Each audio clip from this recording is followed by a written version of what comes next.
Currency purse എന്താണെന്ന് നിങ്ങൾക്ക് മനസ്സിലായില്ലെങ്കിൽ ഫോറക്സ് ട്രേഡിംഗ് നിങ്ങൾക്ക് ഒരിക്കലും പഠിക്കാൻ പറ്റും. Forex is always traded in purse. ഒരു എക്സാമ്പിൾ നോക്കുകയാണെങ്കിൽ യൂറോ USD. ഇവിടെ നമ്മൾ യൂറോനെയും US ഡോളറിനെയും കമ്പയർ ചെയ്യുകയാണെങ്കിൽ US ഡോളർ വീക്കൻ ആകുന്നതോറും യൂറോ USDയുടെ പ്രൈസ് അപ്സൈഡിലേക്ക് മൂവ് ചെയ്യാൻ സാധ്യതയുണ്ട്.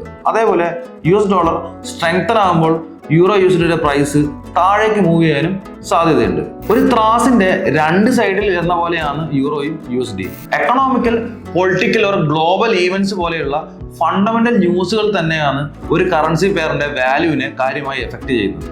ഇൻട്രസ്റ്റ് റേറ്റും FOMCയും പോലെയുള്ള ഇമ്പോർട്ടന്റ് ഫണ്ടമെന്റൽ ന്യൂസസ് അറിയാൻ വേണ്ടി നിങ്ങൾക്ക് ഫോറക്സ് ഫാക്ടറി പോലെയുള്ള സൈറ്റുകൾ റെഫർ ചെയ്യാം. ഇനി ഫോറക്സ് ഫാക്ടറി നോക്കുകയാണെങ്കിൽ നിങ്ങൾക്ക് ഇവിടെ പ്രീ പ്ലാൻഡ് ആയിട്ടുള്ള എല്ലാ ന്യൂസുകളും ഇവിടെ കാലണ്ടർ എന്ന് പറഞ്ഞ സെഷനിൽ കാണാൻ പറ്റും. ഇനി US ഡോളറിന് പോസിറ്റീവ് ആയിട്ടുള്ള ന്യൂസ് ആണ് വരുന്നതെങ്കിൽ അത് US ഡോളറിനെ സ്ട്രെങ്തൻ ചെയ്യും.